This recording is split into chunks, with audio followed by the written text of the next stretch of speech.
Vidéo La mort de Staline. Pourquoi vous devez voir cette comédie en salle? Ce mercredi bus, voici donc la comédie qui s'est attiré les foudres des autorités russes, et qui fait rire jaune.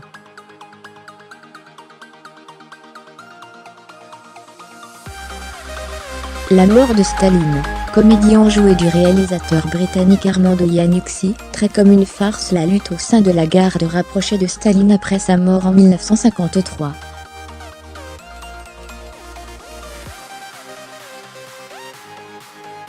Dans la nuit du 2 mars 1953, un homme se meurt, anéanti par une terrible attaque.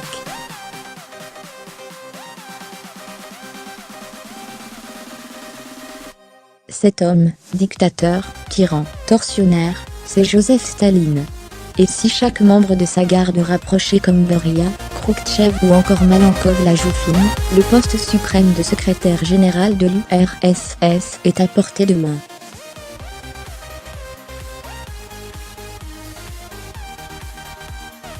En salle mercredi, La mort de Staline sort en France en pleine crise diplomatique entre la Russie et plusieurs pays occidentaux, à la suite de l'empoisonnement début mars au Royaume-Uni de l'ex-espion Sergueï Skripal, et de sa fille, attribuée à Moscou.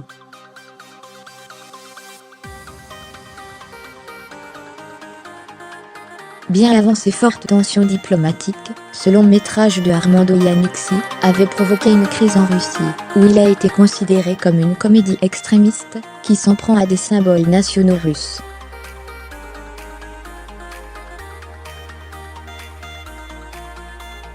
Le film a vu sa licence de distribution annulée par le ministère de la Culture 2 jours avant sa sortie en Russie, en début d'année.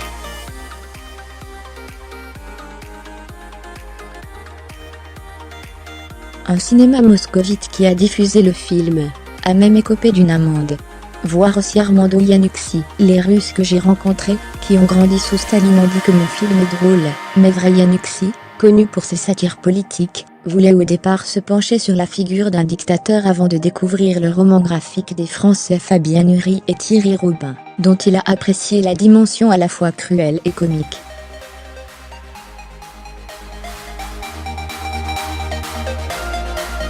Il l'a porté à l'écran avec une distribution enlevée, réunissant Steve Buscemi, Fargo, Jeffrey Tambor, Transparent, et l'acteur de théâtre Adrien Mcloughlin, dans le rôle du petit père des peuples.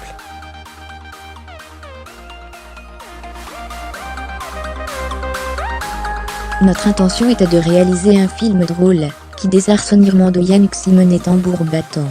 Le film, tourné en anglais, débute alors que Staline fait un malaise un soir, obligeant sa garde rapprochée, Beria, Khrouchtchev, Molotov, Malenkov parmi tant d'autres, à s'organiser.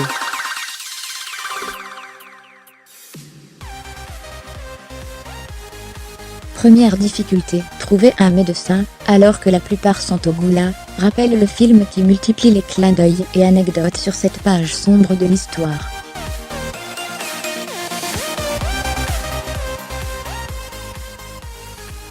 Staline aimait regarder des westerns. Beria glissait des tomates dans les poches des gens. Le fils de Staline, Vassili, a caché être responsable d'un crash qui a causé la mort de l'équipe de hockey, et a remplacé tous les joueurs, sans rien dire pour échapper à la disgrâce, raconte le réalisateur qui s'est beaucoup documenté.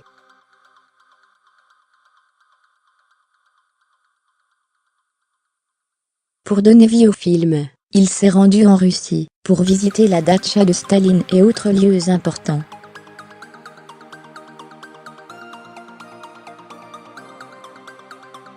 Le film a en revanche été tourné à Londres.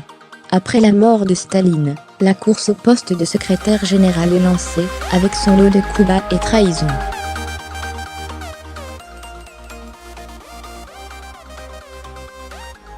Des scènes où se mêlent tragique et comédie. La rédaction de l' s'y mit à jour, créée, Emile Touté.